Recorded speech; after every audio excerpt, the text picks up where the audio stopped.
بسم الله الرحمن الرحيم. الحمد لله رب العالمين، والصلاة والسلام على رسوله الأمين محمد وآله وصحبه أجمعين، أما بعد. leo ikiwa ni tarehe 29 mwezi wa Ramadhani mwaka 1447, kama tulivyoahidi, baada ya darasa salatu adh-dhuhr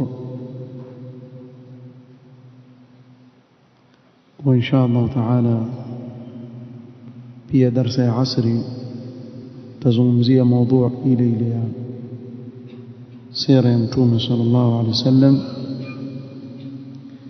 ili kumalizia kilichobakia katika kisa cha barua ya Mtume sallallahu alaihi wasallam kumpelekea Herakl Malik ar-Rum. Tulifikia kuwa Herakl alimuuliza maswali Abu Sufyan kuhusu Mtume Muhammad sallallahu alaihi wasallam. Sasa amweleza kwa nini kila swali alimuuliza.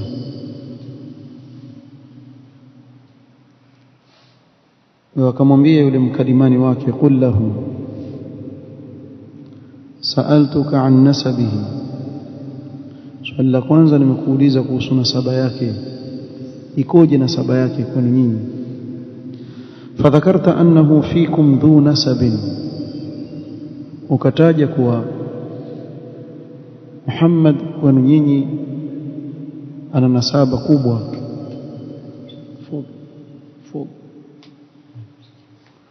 nasaba ya watu wenye kuheshimika. Qala wakadhalika ar-rusul tub'athu fi nasabi qaumiha, na hivyo ndivyo ilivyo kwa mitume wote, hutumilizwa katika nasaba iliyo bora kabisa katika watu wao.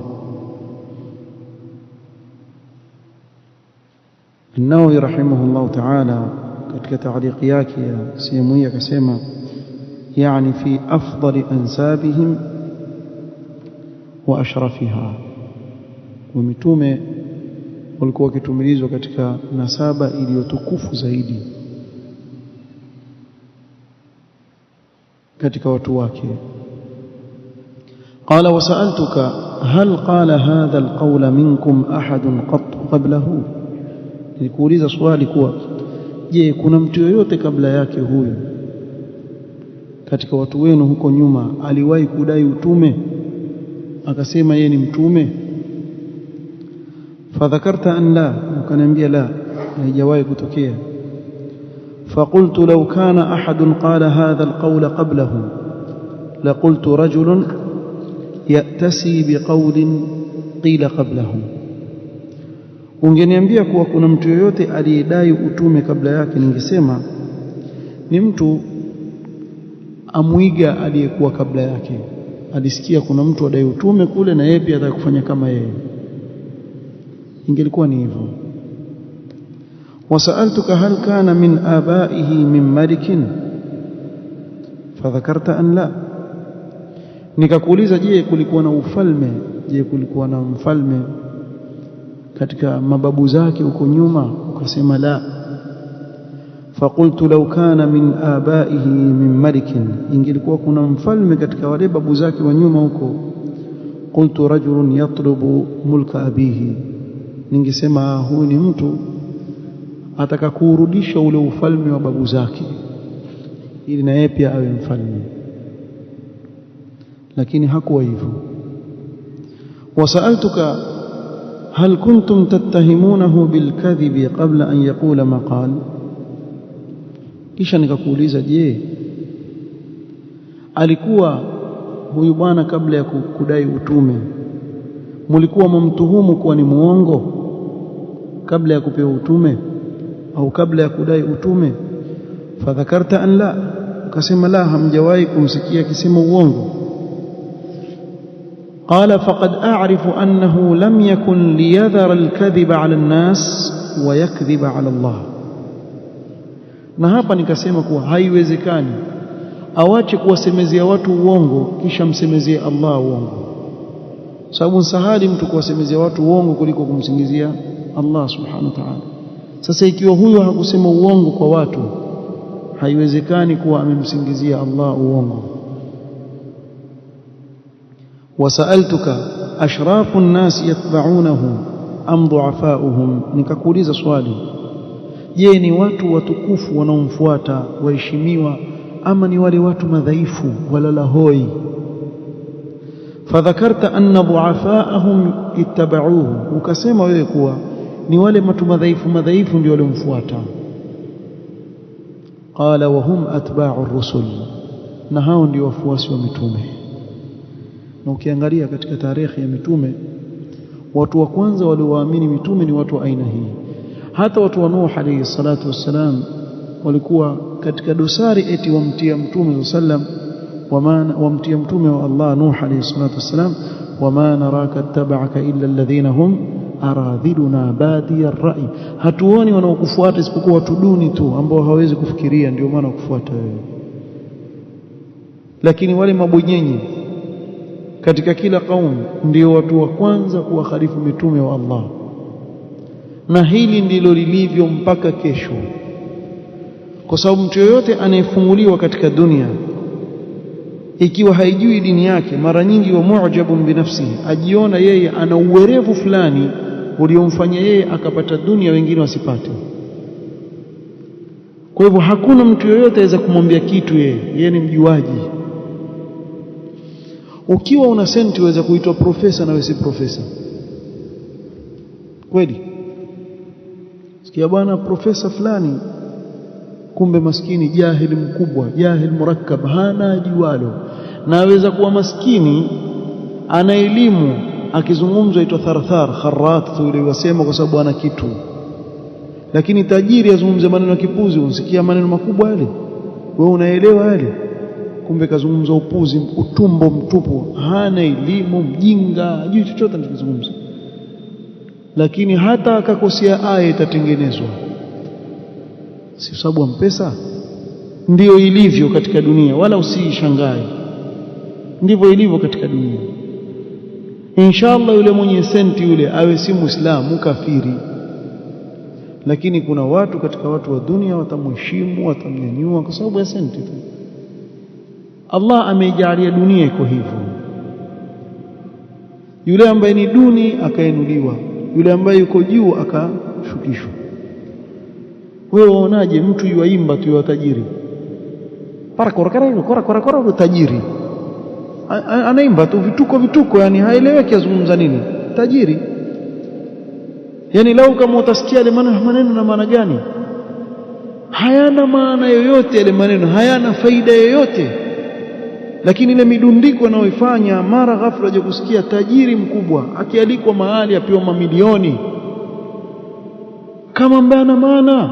ndio dunia ilivyo. na ukamwona yule ambaye awaelekeza watu katika mambo ya maana ndio mtu duni kabisa mbele yao. haweza kuwa na elimu yake ya kisheria, amtambua Mola wake, awaelekeza watu katika kheri. katika watu watakaodharauliwa kabisa, usishangae katika mjtamaa ni huyo, kaonekana si chochote. yatokea haya. hakadha dunia, dunia iko hivyo. wengi katika watu hawaijui uhakika wake nini. kwa ukamwona yule ambaye ni duni akanyanyuliwa, na yule ambaye yuko juu akashukishwa. hakadha dunia, ndio Allah alivyoiumba, si chochote mbele yake subhanahu wa ta'ala. kwa hivyo wafuasi wa mitume mara nyingi walikuwa ni watu madhaifu. ana kitu gani cha kumzuia kumfuata yule mtume? alhamdulillah, zile asbab Allah alizoziweka ambazo wewe waweza kuziona kuwa huyu bwana amenyimwa katika dunia, lakini Allah amemwekea asbabu nzuri za yeye kuikubali haki. na mwingine, wakadhalika ma arsalna min qablika min rasulin illa qala mutrafuha inna wajadna abaana ala milla wa inna ala athari muqtadun illa qala mutrafuha ashabu taraf wale ambao wamepewa katika dunia ndio wanaosikilizwa hakadha hum ضد الانبياء mara nyingi utawapata ndio kinyume na mitume wa Allah alayhi msalatu wassalam na ukaona wale watu madhaifu ndio wafuasi wa mitume wa Allah na hivi ndio mara nyingi huwa hatusemi kuwa haiwezekani mtu kuwa na uwezo kisha akawa ameisoma dini yake yawezekana bali si wako katika mitume wa Allah Suleiman alayhi salatu wassalam Daud alikuwa mfalme yawezekana kutokea lakini mara nyingi katika dunia utapata kuwa wafuasi wa mitume ni watu madhaifu ndio hapa Herakl akamwambia wa hum atba'ur rusul ndio wafuasi wa mitume hao wasaltuka ayaziduna am yanqusun nikakuuliza idadi yao yazidi ama yapungua fadhakarta annahum yazidun qala wakadhalika amru al-iman hatta yatimma jambo la imani liko hivyo mpaka litatimia hao watu watazidi mpaka jambo lao litatimia Herakl asema maneno wakati Abu Sufyan sasa yuko pale yomtizama nafikiri ajipigia mahesabu sisi kule tumpigia vita tumdharau tumtakahin tumtasahir kumbe kuna watu wakubwa wafalme wa kisawasawa wampigia mahesabu wao kule Makka wampinga lakini Herakl asikia sifa zake amwambia huyu yuko kadha na amueleza maneno kwa huyu jambo lake litatimia wakati wao wameona chochote mbele yao wakati huo katika kufuru wasaltuka hal yartaddu ahadun sakhtatan lidinihi ba'da an yadkhula fihi nikakuuliza swali kuna yeyote ambaye yuartaddi katika wao kuwa amechukia ile dini kuna mambo amekuja amechukia fadhakarta an la wakadhalika al-iman ndio imani ilivyo hina tukhalitu bashashatuhu alqulub imani ikiingia katika moyo kisawasawa akaonja mtu utamu wa imani huyo huwezi kumrudisha nyuma wasaltuka hal yaghdir nikakuuliza je yafanya khiana fadhakarta an la qala wakadhalika ar-rusul la taghdir hivyo ndivyo mitume wa Allah walivyo hawafanyi khiana wasaltuka hal qataltumuhu nikakuuliza je mshampiga vita huyu bwana fadhakarta annakum qad qataltumuhu wa anna al-harba bainakum wa bainahu sijal yanalu minkum wa tanaluna minhu ukasema kuwa mshapigana na yeye na vita baina yenu wakati mwingine yeye washinda wakati mwingine nyinyi ndio mshinda wakadhalika ar-rusul tubtala thumma takunu lahum al-aqiba hivyo ndivyo walivyo mitume wakishindwa huwa ni mtihani Allah amewapa lakini mwisho wao ndio washindi wasaltuka bima ya'murukum nikakuuliza awaamrisha nini huyu mtume fadhakarta annahu ya'murukum an ta'budu Allah wa la tushriku bihi shay'an wa yanhaakum 'an 'ibadati al-awthan wa ya'murukum bis-salati was-sidqi wal-'afaf ukasema wewe kuwa awaamrisha muabudu Allah msimshirikishe na chochote kitu cha kwanza kabisa Abu Sufyan anasema atuamrisha sisi tumwabudu Allah tusimshirikishe na chochote tauhid yani hii tauhid alilingania mtume sallallahu alaihi wasallam mpaka kufaru wakawaelewa da'wa yake asli yake ni tauhid kisha waje kupata leo khurafi ya kwambia zungumza kila kitu lakini si tauhid wewe utakuzungumza nini Abu Jahal ashinte Abu Lahab nini wewe vipi wakataa atajua Allah subhanahu wa ta'ala anastahili kuabudiwa wa idha dhukira Allah wahdahu shma'azzat qulubul ladhina la yu'minuna bil akhirah wa idha dhukira alladhina min dunihi idha hum yastabshirun wangapi tunao katika mjtamaa wetu leo ambao ikizungumzwa tauhid wakereka bali ikizungumzwa tauhid katika khutba ya Jumaa waweza kuona watu watoka pale huku waambizana haya bana tufundishwa Uislamu leo mimi nakumbuka nilitoa khutba mara ya kwanza kutoa khutba msikiti fulani si utaji nikazungumza tauhid pale watu watoka na wasikia watu wasema pale leo tunkuja kufundishwa sisi tauhid mitume mtumo kama kafiri hawaje kutuambia sisi waislamu tauhid hebu fikirie waislamu wao watoka msikitini mara ya kwanza yao kusikia, kwa sababu msikiti wao ulikuwa wamelelewa na hizbi moja kubwa hilo, miaka na mikaka hawajawahi kusikia khutba ya tauhid. Mara ya kwanza kusikia khutba kuhusu tauhid, mtu azungumza maneno kama hayo, ukimwona mtu namneo ujue huyo haelewi chochote kuhusu tauhid nini. Wakati Mtume Muhammad sallallahu alaihi wasallam khairu khalqillah, imamul muwahhidin, ambiwa na Allah subhanahu wa ta'ala, fa'lam annahu la ilaha illa Allah. Tena hii aya shuka Madina baada ya kuwa shalingania tauhid miaka 13 Makka. Yuko Madina ateremshwa sura ito suratu Muhammad, ndani yake ambiwa fa'lam annahu la ilaha illa Allah. Kumbe kuna watu majengo waijua tauhid kuliko mitume. Ukiangalia hiyo mijitu ilivyo na kutofahamu elimu na tauhidi kwa mazungumzo yao tu, waweza kusikia si shirki ngapi zimetamkwa pale, watu wakajifanya waijua tauhid, kinsi ndio wengi hao. Hii tauhidi hii ndio wamka nayo, ndio walala nayo, ndio wenda nayo mpaka kufa kwako. Qul inna salati wa nusuki wa mahyaya wa mamati lillahi rabbil alamin la sharika la, mpaka siku waondoka duniani. Hiyo ni akhiru kalamihi la ilaha illa Allah, waondoka na tauhid. Na ndio mitume wa Allah alayhi salatu wassalam, mpaka katika vitanda vyao vya maradhi ya kuondoka duniani, am kuntum shuhada idh hadara yaquba almaut idh qala libanihi ma ta'buduna min ba'di. Tauhid. Mitume waondoka duniani, wasia mkubwa kwa tauhid. ووصى بها إبراهيم بنيه ويعقوب يا بني إن الله اصطفى لكم الدين فلا تموتن إلا وأنتم مسلمون. توحيد. leo si watoto wako nini wafa, mamwona yule ammieni yule mwivi yule, akija akijifanya wajejeje mfukuzeni, ndo wasia huo. Na muona yule mjomba wenu yule mbaya sana yule, msimkubalie yule. Yani wahusiwa watoto kukatakata jamaa zao tu na yule mbaya na nini. Ukiangalia chimbuka la yote nini? Dunia tu ndio tumeiweka mbele. Mitume wa Allah waondoka duniani, kikubwa wanachohusia ni tauhid. At-tauhid ya ibadallah, at-tauhid. Jambo ambalo leo likizungumza leo waweza kumuona khurafi kila siku tauhid mpaka tuondoke hapo. Hatutakuwa sisi ni wabora kuliko Nuh alayhi salatu wassalam, 1000 sanatin illa 50 ama yad'u ila at-tauhid.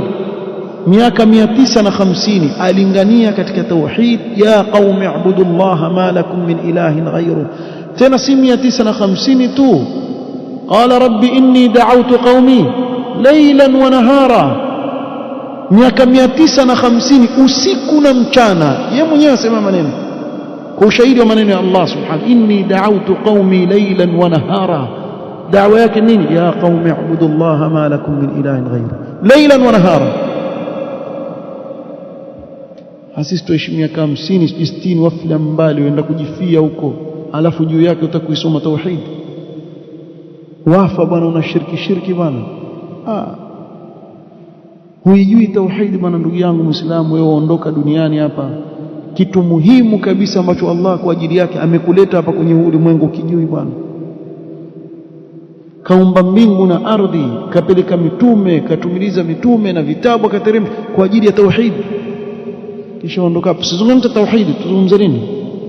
Ndio nauliza, tuzungumze viazi vya nazi vyapikwa vipi au kiasi cha karai? Lau kama mtawekewa darasa ya kufundishwa mapishi mtakaa nyuma khurafi wasikia kuna faida pia hapa. Faida gani? Yani nyinyi faida yenu kula nini basi ndio faida.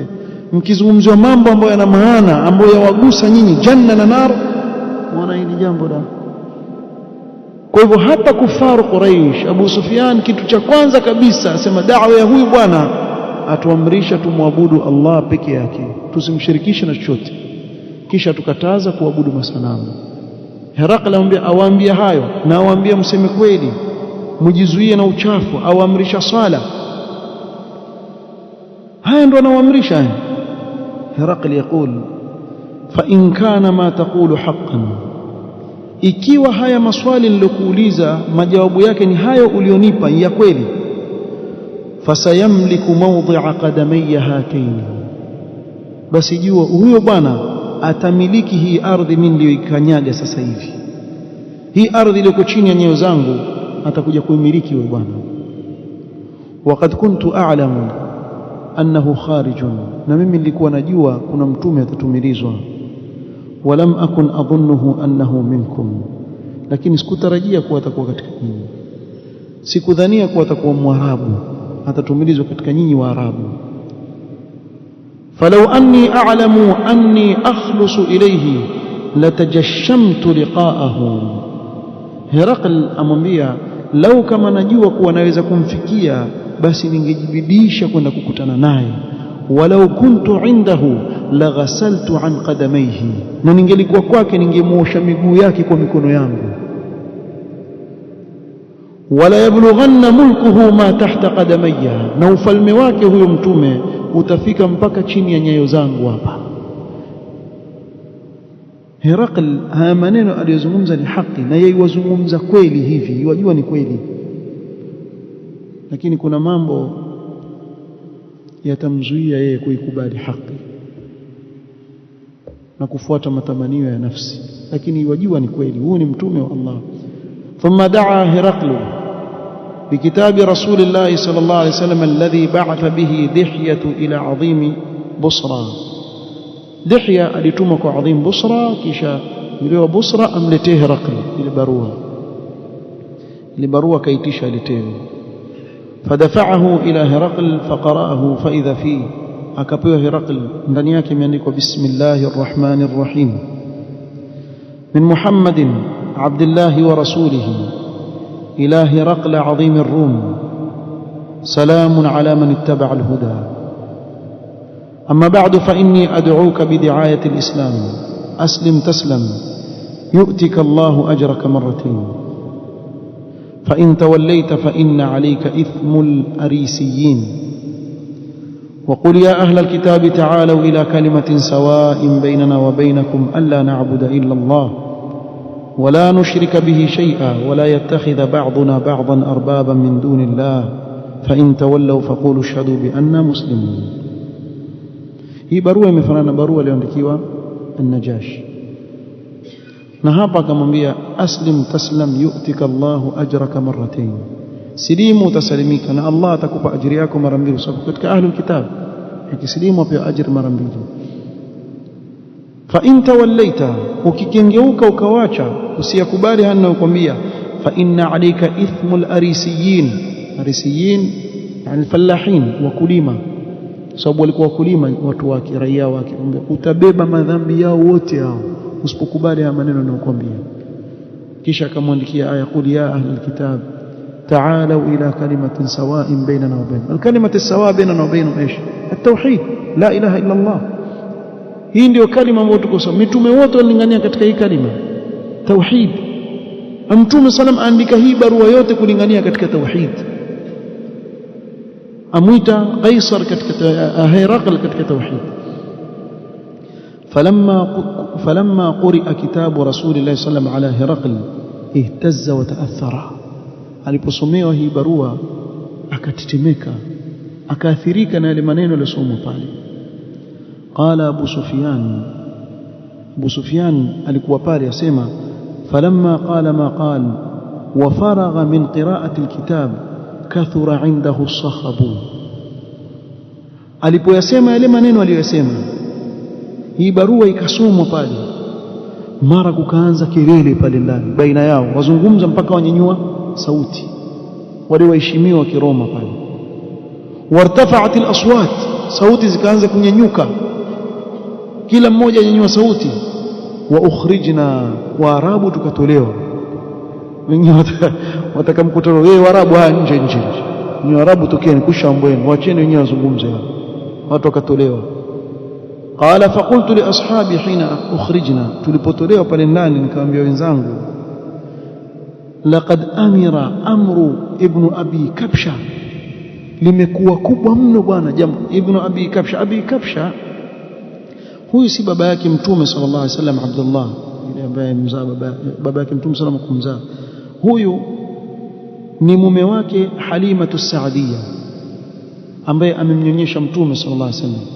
Ikawa wakitaka kumdunisha Mtume sallallahu alayhi wasallam wamuita Ibn Abi Kabsha, haumuiti Ibn Abdullah, yani wamnasibisha kwa yule baba yake wa kunyonya. Sasa hapa akasema laqad amira ay laqad azuma amr ibn Abi Kabsha innahu yakhafu malik bani al-Asfar, innahu yakhafuhu malik bani al-Asfar. Hata mfalme wa wazungu bwana muogopa, amekuwa yuogopewa mpaka na Herakl. Jambo lake limekuwa kubwa mno. Huyo Abu Sufyan asema fama ziltu muqinan, kutoka siku hiyo nilikuwa na yaqini annahu sayadhhar, kuwa huyu Mtume sallallahu alayhi wasallam atakuwa mshindi katika jambo lake. Hatta adkhala Allahu alayya alislam, mpaka Allah akauingiza Uislamu katika moyo wangu nikasilimu. Na Abu Sufyan radhiyallahu anhu arda akasilimu katika fathu Makkah kama tutakavyoona insha Allah. Wasara Heraklu ila Hims. Hims ilikuwa chini ya milki yake, akaenda mpaka Hims. Na Hims wakati ule ilikuwa kama mfano wa Dimashq vile ilivyoendelea, kwa sababu ndio mji wake. Falam yarim Hims hatta atahu kitabun min sahib Rumiyya, hakukaa muda mrefu au hakufikia Hims, hajafikia Hims, hajafika ule mji wa Hims. Barua ya yule sahibi yake wa Rumiyya kule aliyomwambia, hebu angalia kuhusu jambo la huyu anayedai utume, una habari zozote? Na yule pia ni kuhani kama yeye, alladhi kana qad kataba ilayhi bi sha'ni an-nabi sallallahu alayhi wasallam, alikuwa amemwandikia kuhusu huyu Mtume sallallahu alayhi wasallam, kuna habari gani? Zile habari zilipomfikia, yuwafiqu ra'yahu ala khuruj ar-rasul sallallahu alayhi wasallam wa annahu nabii, ikawa rai yake yafikiana na rai ya Herakl kuwa ni kweli huyo ni mtume. Jambo lake mmeritizama nikadhihiri kuwa ni kweli huyo ni mtume. فأذن هرقل لعظماء الروم في دسكرة له بحمص. huyu bwana Herakl akawatangazia wale wakubwa wale waheshimiwa katika daula yake ya Rum, akawaita katika Daskara. Daskara ni kasri ambalo yeye alikuwa akikaa pale, wakaingizwa ndani ya kasri kwa ajili ya kushauriana kuhusu kumfuata au kutomfuata huyu mtume. Na yeye katika nafsi yake alikuwa yajua ni mkweli, na ilikuwa ni juu yao wamfuate. Alipoingiza ndani ya lile kasri, thumma amara bi abwabiha faghulqat, akaamrisha milango yote ifungwe. Thumma talaa, kisha yeye akapanda juu akatizama. Unavyoona eleza alifanya hivyo kwa sababu wale watu akiwaeleza haya maneno, ikiwa watakataa waweza kumuua yeye pia.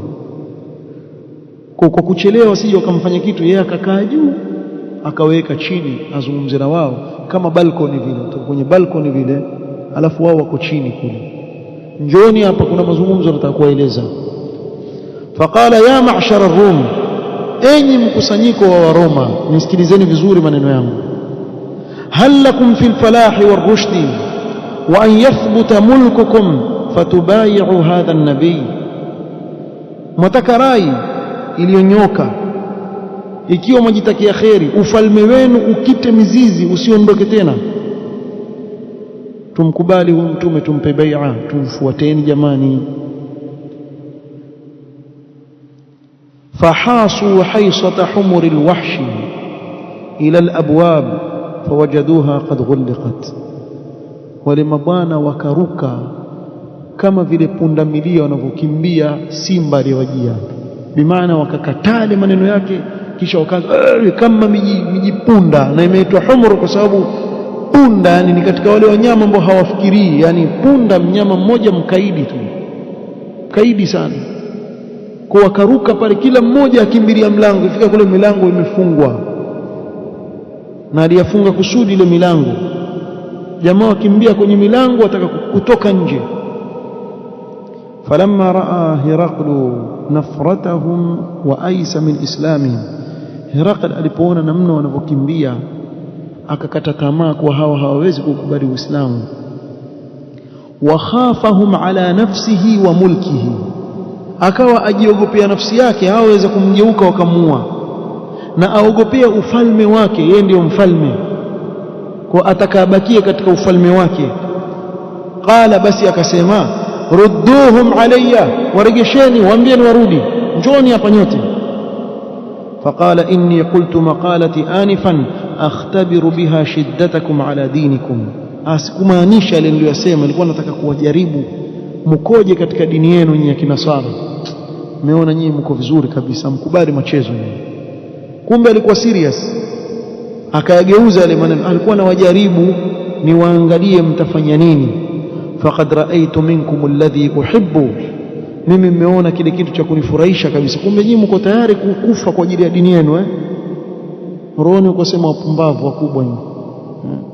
Nawaambia maneno ya maana, mimi nimegeuka, lakini haya maana yake ajiangalia yeye, ajiangalie maslahi yake.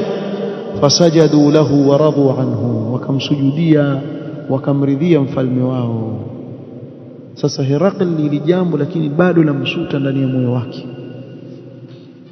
Ajua huyu ni mtume kweli na watu wangu hawataki, hawaelewi. Thumma inna Herakla akrama Dihyat al-Kalbi radiyallahu anhu. Herakl akamkirimu sana Dihyat al-Kalbi, Dihya ibn Khalifat al-Kalbi, yule sahaba aliyetumilizwa na Mtume sallam na ile barua, akamkirimu sana. Waqala lahu, kisha akamwambia kwa siri, qul li rasulillahi sallallahu alayhi wasallam inni muslimun, wewe nenda kamwambie mtume mimi nishasilimu, mimi muislamu.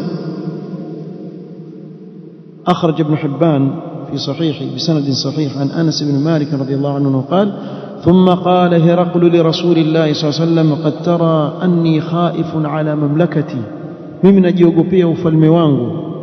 Wakataba ila rasulillah sallallahu alayhi wasallam inni muslimun, akaandika na barua kuwa mimi muislamu, nimekukubali. Wabaatha ilayhi bidananir, kisha akatuma na dananir za dhahab, za pesa, akamtumia zile kama zawadi. Mtume sallam akaletewa ile barua, akaelezewa Herakl asema kadha kadha, asema hivyo.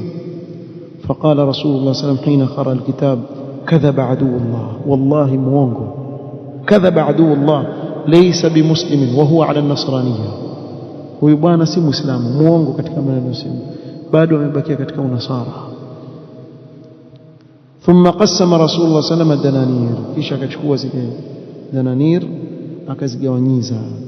Sasa hapa tuweza kujiuliza, alijuaje Mtume sallam kuwa huyu bwana ni muongo? Kwa wahi kutoka kwa Allah subhanahu wa ta'ala, kwa huyu bwana ni muongo, na yeye wajua ukweli wa Mtume Muhammad sallallahu alaihi wasallam, lakini azungumza kitu ambacho hakiko ndani ya moyo wake, hataki kusilimu yeye pia kama watu wake, kwa sababu ya maslahi ya ufalme wake. Al-Hafidh fi al-Fath asema wa mimma yuqawi anna Herakla athara mulkahu ala al-iman, kile kinachotia nguvu kwa Herakl alichagua ufalme wake juu ya kumfuata Mtume sallallahu alaihi wasallam, akatanguliza maslahi yake ya ufalme juu ya kumwamini Mtume sallallahu alaihi wasallam. Wastamarra ala ad-dalal, akaendelea katika upotofu wake. Katika dalili nini? Annahu haraba almuslimina fi ghazwati Mu'ta sanata 8 baada hadhihi alqissa, baada ya hiki kisa tu kwa mwaka mmoja tu akapigana dhidi ya Waislamu. Huyu Herakl akaunda jeshi, na nyote mwafahamu ghazwat Mu'ta, jeshi la watu 200,000, tutakuja kuzungumzia huko mbele, watu 200,000 kwa masahaba 4,000. Ushasikia jeshi? Sikwambii watu wabeba bunduki ni panga. 200,000 tutakuja kueleza hapa inshallah kwa 4,000. 200,000 bwana, sidhani kama kushatokea katika historia ya binadamu kutoka kuumbwa kwa Adam kwa watu 4,000 wapigana watu 200,000. Ni wengi hao, na wallahi utakuja kuona inshallah, tutakuja kuvieleza, tusiruke huko, lakini namna gani alivyotengeneza Khalid ibn al-Walid radhiyallahu anhu arda. Na hapa ndio utajua hinka na ule ukomanda ule wa kisawasawa wa kijeshi. Nenda kamsome Khalid ibn al-Walid. Vijana watakikana wasomeshwe watu kama hawa, wakulie na ushujaa. Si kijana nini Ronaldo lazvarojo kiwa na jibaba limpita hapa jibaba. Nenda kawasome masahaba wanaume kisawa sawa, ndio mwanamume wewe. Ndio maana unaona kijana akiwa kidogo tu hivi mara sijui avaa vituko gani avaa utaje, utaona siku ya Eid kijana wa Kiislamu bwana kishababu wa kisawa sawa avaa jinzi na mbana, onyesha kila kitu kule ndani, unaani alafu nitoboka toboka huko nitoboka toboka huko. Nyinyi unawazimu nyinyi.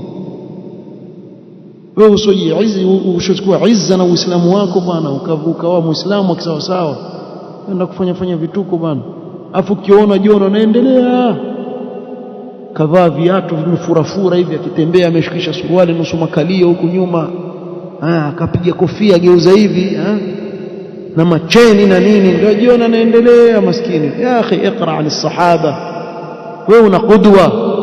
Hao mnaowafuata nani nyinyi?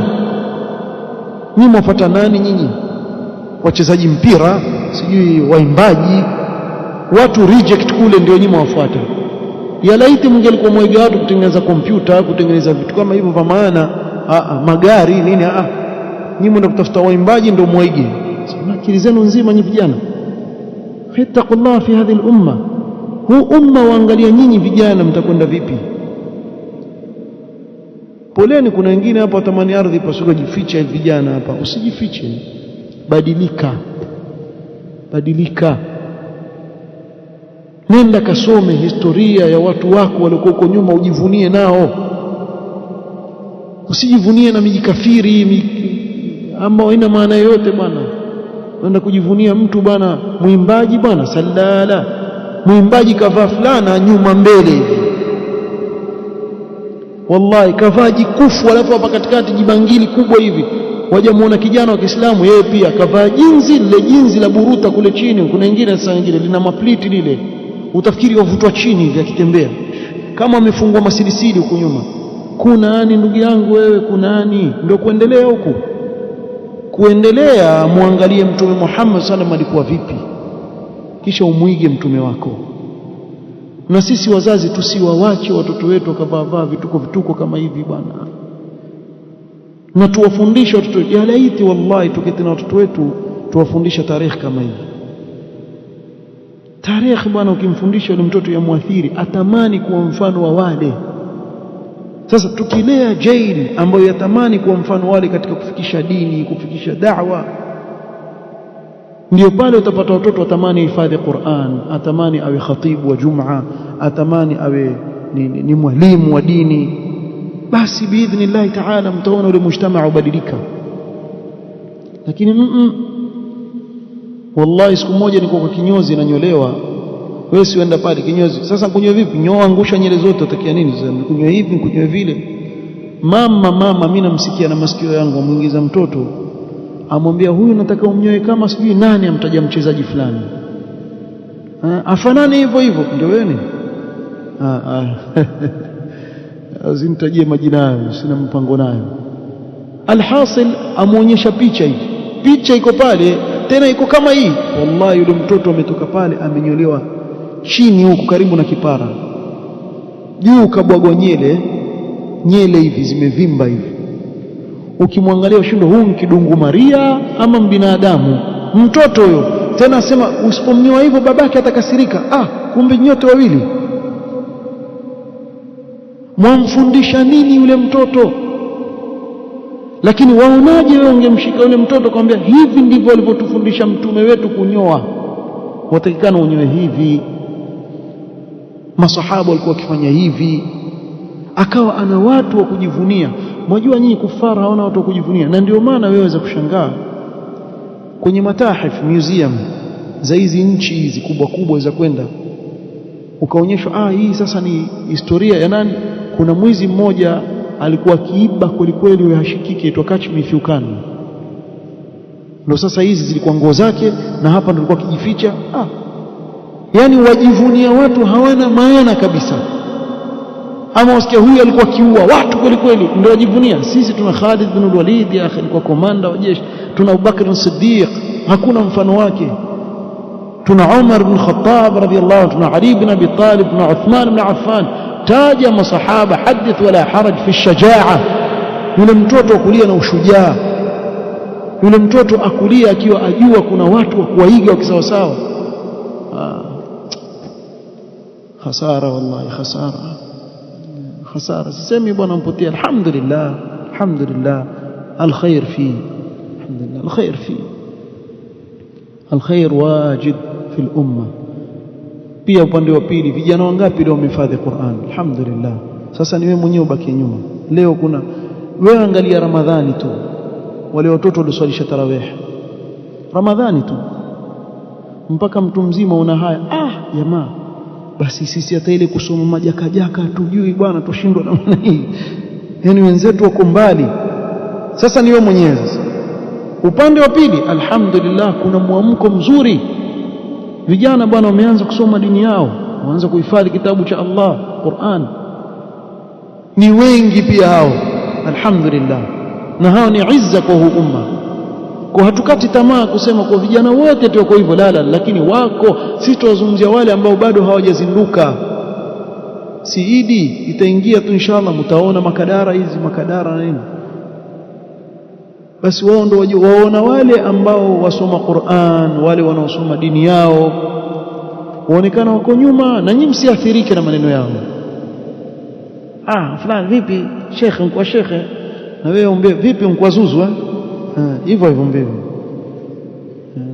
Naona mkwa zuka bwana, suruali gani mva pipe hiyo, uliiba ya nduguyo mdogo nini? Wewe pia vihaka hizo kurejeshia hivyo mpe huko. Mtu enda kuswali bwana, kavaa kifulana bwana kama kitumbo kati bwana, ajivuta tu hivi, kila kirukuu avuta tu.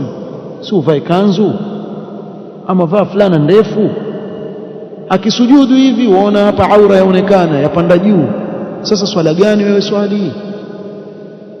Swala gani kila saa ajivuta yani nini dhiki hizo? Huyo alikuwa ni Herakl, habari zake ndio hizo. Tumjia Kisra sasa. Kisra yeye kalitiwa barua, kaichana. Bei barua ya Mtume sallam, kaichukua kaichana hivyo kaitupa. Tutaona na huyu pia kaapizwa na Mtume, mazzaqa Allahu mulkahu, na Allah au chane ufalme wake kama alivyoikatakata barua ya Mtume sallam. Mtume sallam akamwapiza, na huyu ndio alikuwa na madharau sana huyu Kisra. Ati baada ya kuichana kisha atuma watu waidi, nendeni mkaniletee huyo anayesema Mtume, mleteni hapa. Jamaa alikuwa mjinga huyo. Wacha tuje kumueleza hapa Kisra huyo. Na Kisra ndio Persian sasa, ndio Persians. Na Kisra akianguka, Mtume sallallahu alayhi wasallam, idha halaka Kisra fala Kisra ba'dahu. Kisra akiangamia hakuna tena Kisra mwingine. Kwa Irani mwajisumbua tu nyinyi, hamwezi tena kurejea vile ilivyokuwa, haiwezekani. Mtume sana ameshatuambia kuisha mambo yenu. Mimi nashangaa leo kuna watu mpaka sasa wako hivyo, wanashaka.